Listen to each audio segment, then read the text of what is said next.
Hello friends, स्वागत है आपका एक बार फिर से आपके अपने यूट्यूब चैनल हरियाणा एग्ज़ाम गुरु में।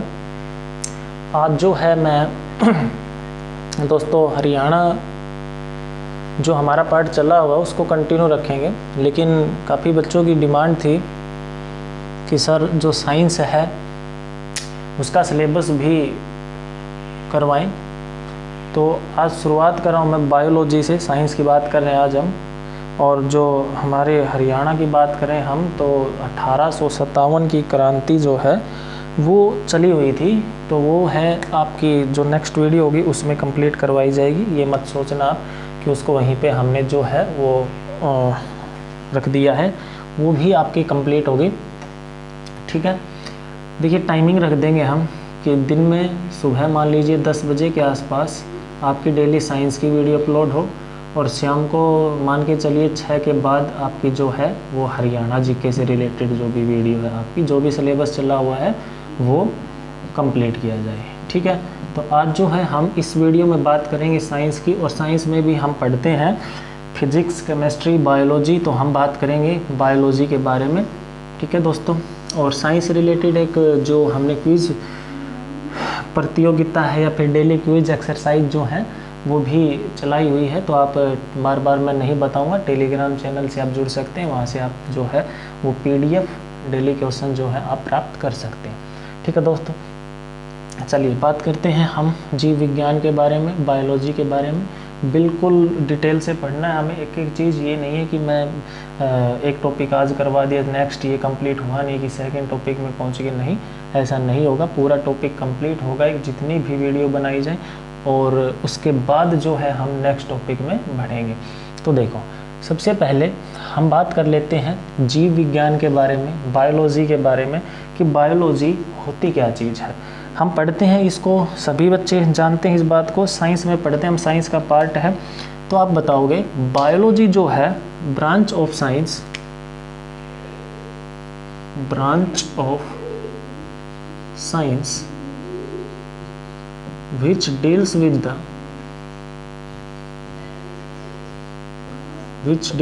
the study of all living things। ठीक है दोस्तों, एक बार नोट करते चले साथ के साथ आप उसके बाद मैं आपको बताता हूँ। देखिए, branch of science which deals with the study of living things, हमारी चारों तरफ जितनी भी सजीव वस्तुएं हैं, लिविंग थिंग्स मीन सजीव वस्तुएं, जितनी भी सजीव वस्तुएं हैं, और उन सजीव वस्तुओं का विज्ञान की वो शाखा जो इन सजीव वस्तुओं का अध्ययन करवाएगी, उस शाखा को हमें क्या बोलना है? जीव विज्ञान बोलना है। ठीक है, the branch of science which deals with the study of all living things, जितनी भी हमारे चारों तरफ सजीव वस्तुएं हैं उनके बारे में विज्ञान की जो शाखा अध्ययन करवाती है, उस शाखा को हमने क्या नाम दे दिया? जीव विज्ञान नाम दे दिया, बायोलॉजी नाम दे दिया। देखिए, बायोलॉजी की हम बात करें तो बायोलॉजी जो है बच्चों, ये 2 वर्ड से मिलके बना है। ठीक है, इसको यदि हम लिखना चाहें तो इसको हम कैसे लिखेंगे? ये 2 वर्ड हैं इसमें, एक तो बायो प्लस लॉजी। ठीक है दोस्तों, बायो प्लस लॉजी। देखिए क्या है, बायो का मीनिंग ही होता है लिविंग थिंग्स, सजीव वस्तु। हिंदी और इंग्लिश दोनों में करवाऊंगा मैं। ठीक है, बायो का मीनिंग ही क्या होता है? लिविंग थिंग्स, सजीव वस्तुएं। और जो लॉजी है, ये वर्ड बना है लोगस, जिसका मतलब होता है स्टडी, या फिर हम बोलेंगे अध्ययन। ठीक है, biology 2 word, bio plus लोगस। Bio का मतलब सजीव वस्तुएं, जीवधारी बोल सकते हो, जिनमें जीवन होता है। लोगस का मतलब अध्ययन, उनकी स्टडी करना। तो विज्ञान की वो शाखा जो सभी जीवों का अध्ययन करवाती है, उसको हमने क्या नाम दिया? बायोलॉजी नाम दिया। ठीक है, क्लियर है इतना? चलिए आगे जो हम बात करें कुछ बेसिक बातों की, तो देखिए होता क्या है, ये जो जीव विज्ञान वर्ड है, जीव विज्ञान शब्द है, बायोलॉजी शब्द है, क्वेश्चन पूछा जाएगा हमसे, सबसे पहले सर्वप्रथम इस जीव विज्ञान शब्द का जो प्रयोग है ये किसने किया? ये वर्ड किसने यूज किया? फर्स्ट ऑफ ऑल, तो आप बताओगे सर्वप्रथम, first of all the word biology given by, सबसे पहले सर्वप्रथम जीव विज्ञान शब्द जो है ये किसके द्वारा दिया गया, तो आपको दो साइंटिस्ट के नाम याद रखने हैं। एक को बोला जाएगा लैमार्क, ठीक है दोस्तों, लैमार्क, और दूसरा जो साइंटिस्ट था वो था आपका ट्रेविरेनस, ठीक है। ये दो साइंटिस्ट थे, लैमार्क और ट्रेविरेनस। इन दोनों ही साइंटिस्ट ने सबसे पहले जीव विज्ञान जो है इस वर्ड का यूज किया था, या बोल सकते हैं दूसरी लैंग्वेज में ये वर्ड बायोलॉजी किसने दिया, लैमार्क और ट्रेविरेनस ने दिया, ठीक है।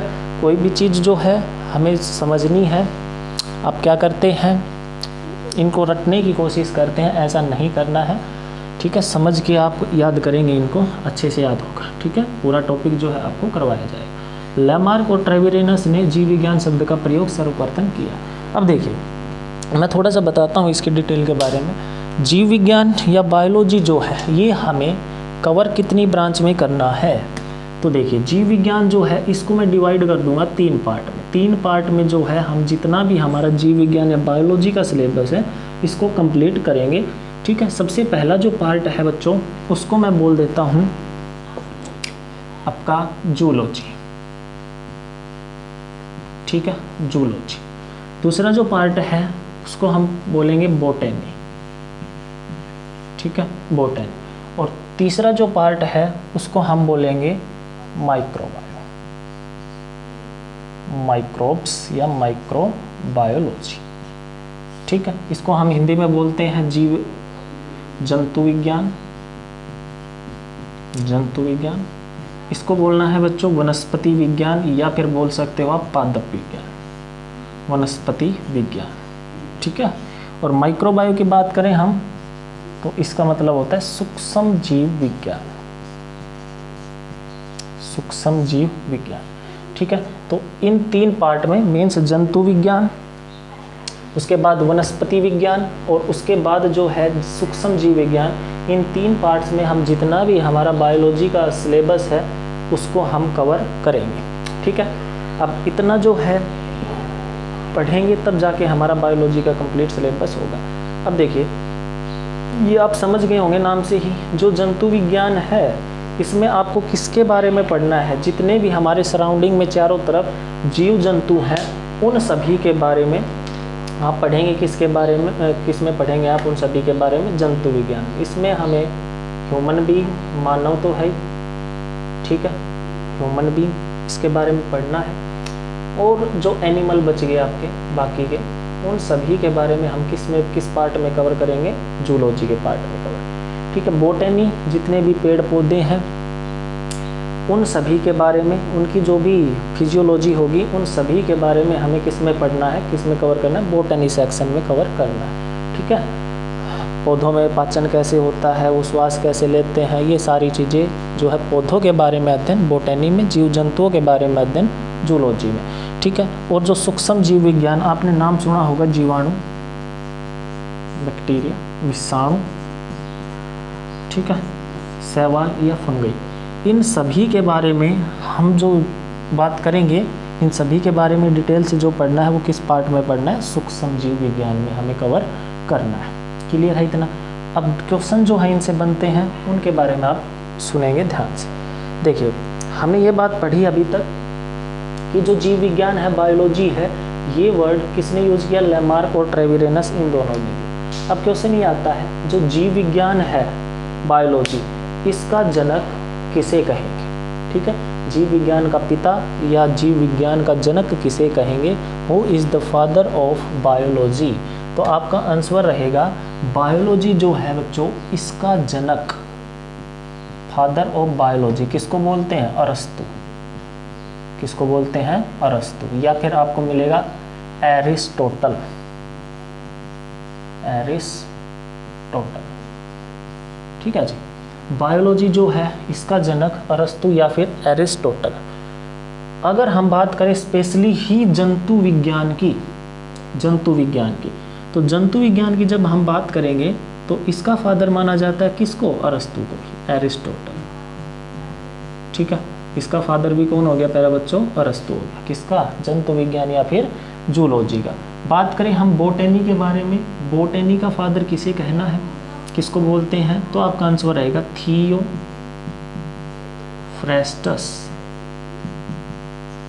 कौन होगा? थियोफ्रेस्टस। ठीक है, थियोफ्रेस्टस जो है ये कहलाता है आपका बोटनी या वनस्पति विज्ञान का जनक। बात करें हम सूक्ष्म जीव विज्ञान के बारे में, तो इसका जनक होगा प्यारे बच्चों लुई पास्चर। ठीक है, कौन होगा? Louis Pasteur. क्लियर है यहाँ तक? एक बार फिर सुनिए, जूलॉजी या फिर जीव विज्ञान अरस्तु इसका फादर, थियोफ्रेस्टर बोटनी वनस्पति विज्ञान का जनक, और सूक्ष्म जीव विज्ञान का जो जनक होगा वो कौन होगा? Louis Pasteur. ठीक है, ये आपको डायरेक्ट क्वेश्चन जो है याद रखने हैं। अब सुनिएगा ध्यान से, पूछा जाता है इनकी पुस्तकों के बारे में, इनकी किताबों के बारे में पूछ लिया जाता है हमसे। तो इतना मैं रफ कर देता हूँ, अच्छे से समझ में आया होगा। देखिए, अगर हम बात करें अरस्तु की किताब का, अरस्तु की बुक का, तो अरस्तु की जो बुक है उसका नाम है हिस्टोरिका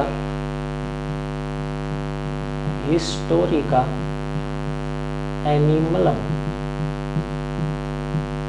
ठीक है, हिस्टोरिका एनिमलम। इंग्लिश हिंदी में सेम है, जहाँ पे डिफरेंस होगा मैं दोनों लैंग्वेज में आपको बताऊंगा। अरस्तु ने कौन सी किताब लिखी? हिस्टोरिका एनिमलम। देखिए, एनिमल्स के बारे में बताया इसने। जूलॉजी में किसके बारे में पढ़ेंगे? एनिमल्स। तो इसकी बुक का नाम होगा हिस्टोरिका एनिमल। ऐसे ही अगर हमसे पूछा जाता है थियोफ्रेस्टस की किताब के बारे में, तो आपका आंसर रहेगा थियोफ्रेस्टस ने जो बच्चों किताब लिखी थी उस किताब का नाम था हिस्टोरिका प्लांटरम। ठीक है, थियोफ्रेस्टस बोटनी का जो जनक माना जाता है, उसकी किताब का नाम था हिस्टोरिका प्लांटरम। प्लांट्स के बारे में पढ़ते हैं तो किताब का नाम हो जाएगा प्लांटरम। सूक्ष्म जीव विज्ञान का जनक जो है हमने पढ़ा लुई पास्चर। लेकिन अगर क्वेश्चन ये पूछा जाता है आपसे कि ये बताइए जीवाणु विज्ञान, जो हम सूक्ष्म जीव विज्ञान में पढ़ते हैं, क्वेश्चन और याद रखना है आपको यहीं से, जीवाणु विज्ञान का जनक किसे कहा जाता है? तो आपका आंसर रहेगा जो जीवाणु विज्ञान है प्यारे बच्चों, इसका जनक हम बोलते हैं किसको? ल्यूवेनहोक। ठीक है, ल्यूवेनहोक। जीवाणु विज्ञान का जनक कौन माना जाएगा? ल्यूवेनहोक। और ल्यूवेनहोक के बारे में आप अच्छे से जानते होंगे। अगर क्वेश्चन ये पूछा जाता है हमसे कि जीवित कोशिका की खोज किसने की? Living cell, discovery of living cell, जीवित कोशिका की खोज किसने की? तो आपका आंसर क्या रहेगा जी? जीवित कोशिका की जो खोज है, लिविंग सेल की डिस्कवरी किसके द्वारा की गई? ल्यूवेनहोक। वैसे अगर सिंपली हम पढ़ते हैं कि कोशिका की डिस्कवरी किसने की, कोशिका की खोज किसने की, वो हम किसको बोलते हैं? Robert Hooke. 1665 रॉबर्ट हुक जो साइंटिस्ट थे, इन्होंने जीवित कोशिका की खोज, खाली कोशिका की खोज की थी। और कोशिका भी कौन सी थी इनकी? मृत कोशिका थी, डेड सेल की डिस्कवरी। ठीक है, लेकिन अगर स्पेशली पूछा गया है आपसे लिविंग सेल की डिस्कवरी, तो आंसर क्या करेंगे? ल्यूवेनहोक। और खाली ये पूछा गया है सेल या फिर वर्ड लगा दिया डेड सेल, कोशिका या मृत कोशिका की डिस्कवरी किसके द्वारा हुई है, तो आंसर आप क्या बताएंगे? रॉबर्ट हुक के द्वारा हुई है। ठीक है, ल्यूवेनहोक जो है इसने कौन सी जीवित कोशिका की खोज की थी? तो याद रख सकते हैं हम, Leeuwenhoek discovered membrane of onion. Membrane of onion means प्याज की झिल्ली। प्याज की झिल्ली जो है, इस जीवित कोशिका की खोज किसने की थी? ल्यूवेनहोक। ठीक है, और अगर बात आ जाए रॉबर्ट हुक की बुक का नाम, तो रॉबर्ट हुक की बुक का नाम जो था प्यारे बच्चों, ये था बायोग्राफिया। क्या था? बायोग्राफी। ठीक है, क्लियर है यहाँ तक? तो ये बेसिक चीज़ें आपको याद होनी चाहिए। अब यहाँ से क्वेश्चन क्या क्या बनते हैं उनको आप ध्यान से सुनें। ठीक है, पहली बात जीव विज्ञान। जीव विज्ञान विज्ञान की वो शाखा जो हमें सभी जीवधारियों के बारे में अध्ययन करवाती है, उसको क्या बोलेंगे? जीव विज्ञान। The branch of science which deals with the study of all living things is known as biology. ठीक है, उसके बाद बायोलॉजी जो वर्ड है इनका यूज किसने किया? ट्रेविरेनस और लैमार्क ने किया था। ठीक है, उसके बाद अगला क्वेश्चन जो है, जीव विज्ञान का जनक किसे कहेंगे? अरस्तु को कहेंगे। जीव विज्ञान के बाद जूलॉजी जो है जंतु विज्ञान, उसका जनक भी अरस्तु या फिर एरिस्टोटल बोल सकते हैं। उसके बाद बात करें हम बोटेनी, तो बोटेनी का जनक थियोफ्रेस्टस। थियोफ्रेस्टस की किताब कौन सी है? हिस्टोरिका प्लांटरम। अगर बात आ जाए अरस्तु की किताब का नाम कौन सा है? तो हिस्टोरिका एनिमलम। उसके बाद सूक्ष्म जीव विज्ञान का जनक किसे माना जाता है? तो लुई पास्चर। खाली जीवाणु विज्ञान का जनक किसे माना जाता है? ल्यूवेनहोक। ल्यूवेनहोक से रिलेटेड क्वेश्चन क्या था? किसकी खोज की? तो जीवित कोशिका की खोज की। और वो जीवित कोशिका लिविंग सेल थी कौन सी? मेम्ब्रेन ऑफ ओनियन, मतलब कि प्याज की झिल्ली, ठीक है। और खाली कोशिका या मृत कोशिका की डिस्कवरी की किसने? रॉबर्ट हुक ने। और रॉबर्ट हुक की किताब का क्या नाम था? बायोग्राफिया। तो आप अपने वे में वन लाइनर क्वेश्चन जो है, एमसीक्यू क्वेश्चन जो है वो आप बना सकते हैं। बाकी जो है इसकी पूरी डिटेल से जो भी पीडीएफ जो भी हम पढ़ेंगे वो आपको मिलेगी। साथ के साथ जितने भी एमसीक्यू क्वेश्चन जो बनते हैं वो भी आपको प्रोवाइड किए जाएंगे। तो आपके लिए पूरी सुविधा है, आपको सिर्फ और सिर्फ पढ़ना है, याद करना, ठीक है। सुरक्षित होंगे शायद आप सभी घरों में होंगे, तो अच्छा बढ़िया मौका है आपके पास, अच्छी तैयारी करें। गुरुजी आपके लिए सब कुछ कर रहे हैं, पीडीएफ दे रहे हैं आपको पूरा डिटेल से, और वन लाइनर क्वेश्चन एमसीक्यू भी फिर भी आप नहीं पढ़ते तो हमारी कोई इसमें मिस्टेक नहीं है। आप घर बैठे अच्छी तैयारी कर सकते हैं, ठीक है। मौके का फ़ायदा उठाइए प्लीज़।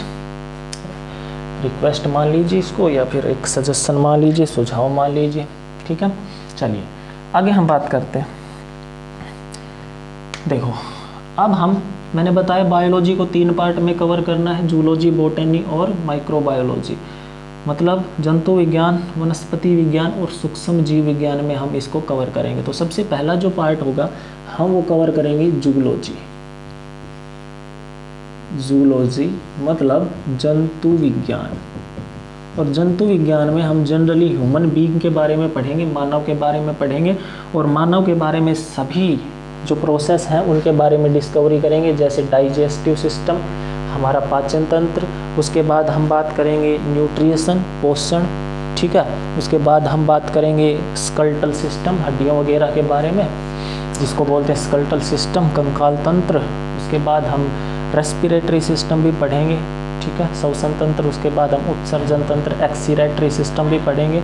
उसके बाद ब्लड सर्कुलेटरी, रक्त परिसंचरण सिस्टम, रिप्रोडक्टिव सिस्टम। इस प्रकार से अगर मैं जो आपको बात बताना चाहता हूँ वो समझे आप, तो सबसे अगर बड़ा लंबा सिलेबस बायोलॉजी में है तो कौन है? इसका है जंतु विज्ञान का है।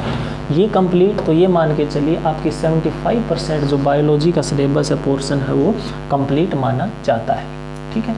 काफ़ी डिटेल में हमें पढ़ना है। तो हम शुरुआत करते हैं जूलॉजी से, और जूलॉजी में भी जो हमारा बेसिक, बिल्कुल शुरुआत से करवा रहा हूँ मैं, जो हमारा बेसिक टॉपिक होगा वो होगा आपका डाइजेस्टिव सिस्टम, ठीक है। कौन सा होगा? Digestive system. डाइजेस्टिव सिस्टम का मतलब हुआ बच्चों हिंदी में पाचन तंत्र। काफ़ी अच्छे से पढ़ना है इसको, पाचन तंत्र, डाइजेस्टिव सिस्टम, पाचन तंत्र। देखिए तो इसके बारे में हम शुरुआत करते हैं। वो कुछ हमने बेसिक बातें पढ़ी जो हमें पता होनी चाहिए। अब आ जाइए आप टॉपिक पे, पहला टॉपिक, पहला चैप्टर, डाइजेस्टिव सिस्टम मीन्स पाचन तंत्र, ठीक है। देखिए पाचन तंत्र को समझने से पहले हम एक छोटी सी बात समझते हैं, और वो छोटी सी बात जो है वो क्या समझनी है हमें, तो इधर ध्यान देंगे। मैंने पाचन के साथ लिखा है तंत्र, और बाकी श्वसन तंत्र, ब्लड सर्कुलेटरी सिस्टम, मतलब सिस्टम जो वर्ड है हर एक प्रोसेस के साथ कवर ज्वाइंट करते हैं हम। तो ये तंत्र क्या होता है, सबसे पहले हम इसके बारे में बात करते हैं, उसके बाद जो है हम पाचन तंत्र की तरफ बढ़ेंगे। देखिए तंत्र क्या होता है। तंत्र जो है ये समूह होता है, ग्रुप होता है, जिसमें एक से अधिक ऑर्गन मिलकर कार्य करते हैं। एक से अधिक अंग मिलकर जिस समूह में कार्य करते हैं उस समूह को क्या बोला जाता है? तंत्र बोला जाता है, ठीक है। एग्जाम्पल से समझिए आप, जैसे मैंने ली कोशिका, सेल, ठीक है। कोशिका से मिलके क्या बने बच्चों? कोशिका से मिलके बने टिश्यू, ऊतक, और टिश्यू ने मिलके क्या बनाए? ऑर्गन, अंग, और अंगों ने मिलके क्या बनाया? सिस्टम, मतलब कि तंत्र। ठीक है, क्लियर है। कोशिका, कोशिका से मिलके बने उत्तक, उत्तक से मिलके बने अंग, और अंग से मिलके क्या बने तंत्र। तो ये जो हमारा सिस्टम है इसमें क्या करेंगे, एक से अधिक ऑर्गन जो है, अंग जो है वो कार्य करेंगे, और इसी को हम क्या नाम देते हैं, सिस्टम का नाम देते हैं, तंत्र का नाम देते हैं। तो अगर आपसे पूछा गया है तंत्र क्या होता है, तो आप लिखेंगे group of more than one organ, या सीधा आप डायरेक्ट बोल सकते हैं ग्रुप ऑफ ऑर्गन्स, अंगों का समूह, अंगों का समूह क्या कहलाएगा, तंत्र कहलाएगा, सिस्टम। अब देखिए क्वेश्चन सुनिए, हमने पढ़ लिया कोशिका से उत्तक बनते हैं, उत्तक से अंग बनते हैं, अंग से सिस्टम बनता है। ठीक है, तो क्वेश्चन ये आ जाए कि तंत्र का सबसे, या तंत्र की सबसे छोटी इकाई, तो सबसे छोटी इकाई जहाँ से शुरुआत होती है, तंत्र किससे बना, अंगों से, अंग किससे बने, उत्तक से, और उत्तक किससे बने हैं, सेल से। तो जो हमारी आधारभूत इकाई है, बेसिक यूनिट, ये क्या होगी प्यारे बच्चों, कोशिका। तो इसी प्रकार से क्वेश्चन पूछे जाएंगे आपसे कि तंत्र की सबसे आधारभूत इकाई कौन सी होती है, तो आंसर क्या बताओगे, कोशिका, जो हमारे शरीर की भी आधारभूत इकाई मानी जाती है, क्या, कोशिका, सेल। क्लियर है।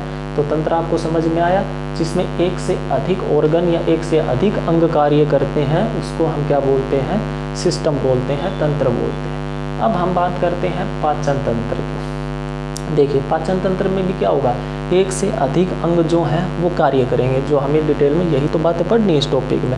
जैसे हमने भोजन खाया, सबसे पहले मुख गुहा, बक्कल कैविटी, यहाँ पे इसका डाइजेशन होगा, शुरुआत होगी। उसके बाद ईसोफेगस से होता हुआ हमारे स्टोमक, मतलब ग्रास नली से होता हुआ कहाँ पहुँचेगा, हमारे आमाशय में पहुँचेगा। ठीक है, आमाशय के बाद जो हमारी स्मॉल इंटेस्टिन है, जिसका पार्ट ग्रहणी, डाइडोनम, आगे पढ़ेंगे, ग्रहणी के बाद बड़ी आंत में। ठीक है, उसके बाद हमारी लार ग्रंथियाँ भी हैं, इनका अलग अलग प्रोसेस होगा, यकृत भी है, अग्नाशय भी है। तो पाचन में ये सारे अंग मिलकर कार्य करेंगे। तो देखिए मुख गुहा ने भी काम किया, आमाशय ने भी काम किया, ग्रास नली ने भी काम किया, छोटी आंत और बड़ी आंत ने भी काम किया, यकृत ने भी काम किया जो पित्तरस अवेलेबल करवाता है, अग्नाशय ने भी काम किया जो अग्नाशय रस अवेलेबल करवाता है। तो एक से ज़्यादा अंग हो गए, मुख गुहा भी होगी, आमाशय भी हो गया, तो ये सारे क्या है, एक से अधिक अंग, इसलिए हमने इसको क्या बोला, तंत्र बोला। और ये जो अंग हैं जो मैंने बताई, ये क्या है, पाचन का कार्य करते, तो इन सभी को हमने क्या बोल दिया, पाचन तंत्र बोल दिया। क्लियर है। जो श्वसन में पार्टिसिपेट करते हैं, श्वास नली वगैरह, तो उनको क्या बोल देंगे, श्वसन तंत्र बोल देंगे। जो रिप्रोडक्टिव ऑर्गन्स होते हैं, जो जनन प्रक्रिया में भाग लेते हैं, उनको क्या बोल देंगे, रिप्रोडक्टिव सिस्टम। अब सुनिए बात, ये पाचन क्या होता है। देखिए बच्चों ध्यान से समझिए, हमने भोजन खाया, ठीक है, अब जो भोजन हमने खाया उस भोजन में क्या होगा, न्यूट्रिएंट्स मिलेंगे, पोषक तत्व मिलेंगे, जो हमारे शरीर के लिए बहुत ही एसेंशियल हैं, ज़रूरी हैं, जिससे हमें ऊर्जा मिलती है और हम डेली के जो वर्क हैं, हमारे डेली के कार्य, दिनचर्या जो है प्रतिदिन की, वो कंप्लीट करते हैं। ठीक है, तो भोजन करते क्यों हैं, ऊर्जा प्राप्त करने के लिए, ताकि हम डेली वर्क, डेली के काम जो है नियमित समय पे करते रहें। ठीक है, अब हमें समझना है ये पाचन क्या बला है, पाचन होता क्या है, मतलब डाइजेशन होता क्या है। तो देखो, आपने खाया सुबह फूड, भोजन खाया, फूड। अब आप एक बात सभी जानते हैं, हमने छोटी क्लास में पढ़ा हुआ, भोजन में होते हैं न्यूट्रिएंट्स, पोषक तत्व, उनके बारे में हम डिटेल से पढ़ेंगे जब हम न्यूट्रिएंट्स की बात करेंगे ना, न्यूट्रिशन की, पोषण की, उसमें पढ़ेंगे। तो यहाँ पे आपको मिलेगा कार्बोहाइड्रेट, भोजन में मिलेगा कि नहीं, कार्बोहाइड्रेट, जिससे हमें सबसे ज़्यादा ऊर्जा मिलती है, इसी से मिलती है कार्बोहाइड्रेट। प्रोटीन भी मिलेगा, फैट भी मिलेगा, ठीक है, विटामिन्स भी मिलेंगे, वाटर भी मिलेगा और मिनरल्स भी मिलेंगे। ठीक, तो जब हमने भोजन किया तो ये सारे न्यूट्रिएंट्स, पोषक तत्व जो थे वो भोजन में थे। ठीक है, लेकिन अब आपने भोजन खाया और क्या आपको अब डायरेक्ट एनर्जी मिलेगी, ऊर्जा मिलेगी?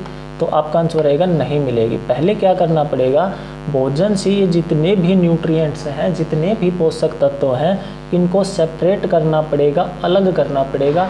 फिर इनको भी सिंपलेस्ट फॉर्म में कन्वर्ट करना पड़ेगा। जैसे कार्बोहाइड्रेट में स्टार्च होता है, उसको माल्टोज में कन्वर्ट करते हैं। इसी प्रकार से हम पोषण में ज़्यादा पढ़ेंगे अच्छे डिटेल से। पहले हम पाचन की बात कर ले। तो ये सारे जो हैं कंबाइन रूप से मिलेंगे, ठीक है, अलग अलग नहीं मिलेंगे। तो इस भोजन को मैंने नाम दिया कॉम्प्लेक्स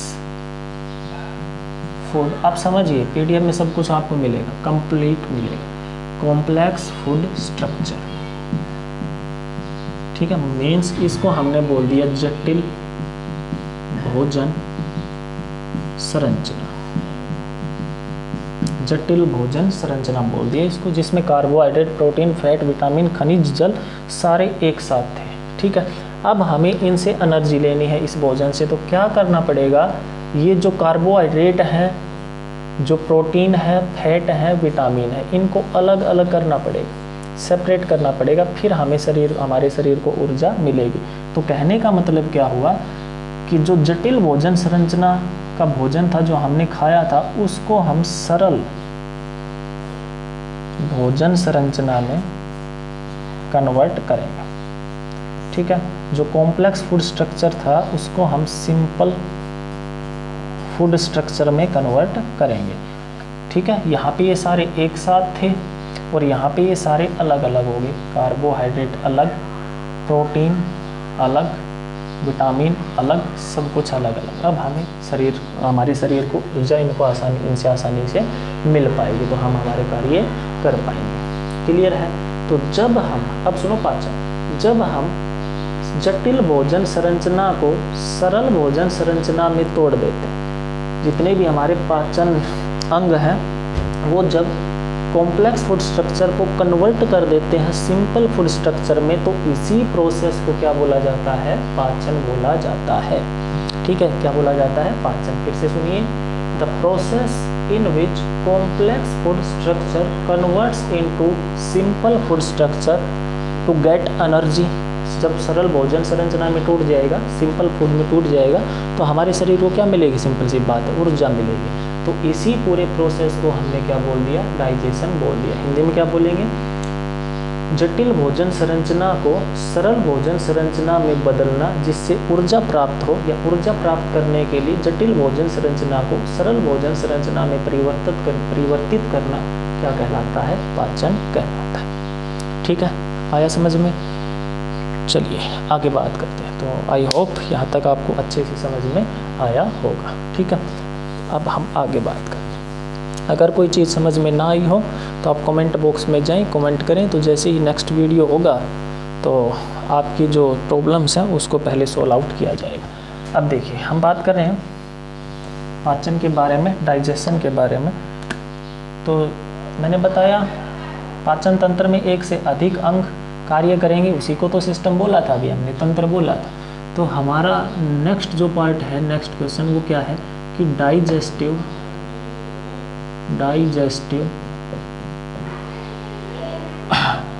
पार्ट्स कितने होते हैं, डाइजेस्टिव ऑर्गन्स कौन कौन से होते हैं, ठीक है।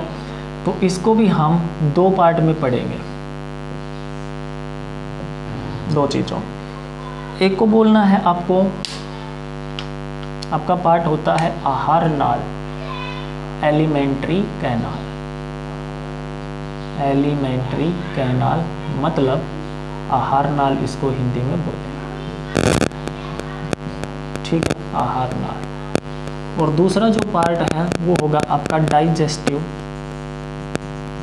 ग्लैंड्स, मतलब पाचक ग्रंथियां। पाचक ग्रंथियां दो पार्ट में कवर करना है पूरे डाइजेस्टिव सिस्टम को। एक तो होगा आपका आहार नाल, एलिमेंट्री कैनाल, और दूसरा होगा आपका डाइजेस्टिव ग्लैंड्स, पाचन ग्रंथियां, ठीक है। अब इसके चार पार्ट, एलिमेंट्री कैनाल के चार पार्ट कौन कौन से?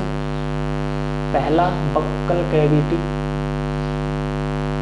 जहां से भोजन के पाचन की शुरुआत होती है, यहाँ से बक्कल कैविटी, मुखगुहा, इसको हिंदी में बोलेंगे मुख गुहा। ठीक है। दूसरा, यहाँ से भोजन ट्रांसफ़र होगा कहाँ पे, हम जो भी फंक्शन होंगे वही हम डिटेल से पढ़ेंगे, इनमें क्या क्या होता है वो हम पढ़ेंगे। मैं अभी आपको केवल पार्ट बता रहा हूँ ताकि आपको ये समझ में आ जाए कि टॉपिक क्या है, क्या क्या चीज़ें हमें इसमें कवर करनी है। तो एलिमेंट्री कैनाल में मुख गुहा, उसके बाद यहाँ से भोजन जाएगा आमाशय में, इसको बोलते हैं हम ईसोफेगस। Oesophagus means ग्रासनली। ठीक है। तीसरा जो पार्ट होगा हमारा स्टोमक, स्टोमक मतलब आमाशय। और फिर चौथा पार्ट होगा हमारी इंटेस्टाइन, आंत, छोटी आंत और बड़ी आंत दोनों। एलिमेंट्री कैनाल को ख़त्म करना है 4 पार्ट में। और अगर बात करें हम डाइजेस्टिव ग्लैंड्स की, तो यहाँ पे आपकी आएगी सबसे पहले लार ग्रंथियाँ। ठीक है, सैलिवा ग्लैंड्स या सैलिवरी ग्लैंड्स। उसके बाद पढ़ना है मोस्ट इम्पोर्टेंट लीवर, जिसको बोला जाता है यकृत। और फिर बढ़ेंगे हम पैनक्रियाज, जिसको बोलते हैं अग्नाशय। ठीक है। तो ये सारे पार्ट जो है, ये सारे पार्ट जो भी मैंने नोट किए, ये आपके डाइजेस्टिव सिस्टम के हिस्से हैं, पार्ट हैं। तो हम इन्हीं को जब पूरा डिटेल से पढ़ लेंगे, एक एक का फंक्शन और जितने भी क्वेश्चन बनते हैं, तो फिर जाके हमारा डाइजेस्टिव सिस्टम जो हमने स्टार्ट किया टॉपिक, ये आपका कंप्लीट होगा। तो इस वीडियो में इतना ही। नेक्स्ट वीडियो जल्दी ही आपको मिल जाएगी। ठीक है। अगर आपको वीडियो पसंद आई हो तो दोस्तों कॉन्फिडेंस बढ़े, ज़्यादा से ज़्यादा मैं आपके पास वीडियो अपलोड करूं, तो सब्सक्राइब करना ना भूलें और बेल आइकन दबाना ना भूलें, ताकि जल्दी से जल्दी आपको वीडियो की नोटिफिकेशन मिले सबसे पहले। और जो हमारा हरियाणा का पार्ट चला हुआ था वो मैं आपको नेक्स्ट वीडियो में जल्दी ही करवाऊँगा कंप्लीट। ठीक है। एक वीडियो आपकी साइंस की होगी डेली, एक हरियाणा जीके से रिलेटेड होगी। सिलेबस कंटिन्यू चलेगा, जब तक टॉपिक कंप्लीट नहीं होते हैं अगला टॉपिक हम स्टार्ट नहीं करेंगे, चाहे कितने भी वीडियो बने। ठीक है, ऐसा नहीं करेंगे। और बाकी आपको इनकी PDF वगैरह मैंने बता दिया है, एक बार फिर से बता देता हूँ। हरियाणा एग्ज़ाम गुरु जो हमारे चैनल का नाम है, इसी से टेलीग्राम चैनल है, उस पर आइए आप, वहाँ से आपको PDF और जितने भी MCQ क्वेश्चन हैं ये आप प्राप्त कर सकते हैं। ठीक है दोस्तों, तो इस वीडियो में इतना ही, मिलते हैं नेक्स्ट वीडियो। Thank you.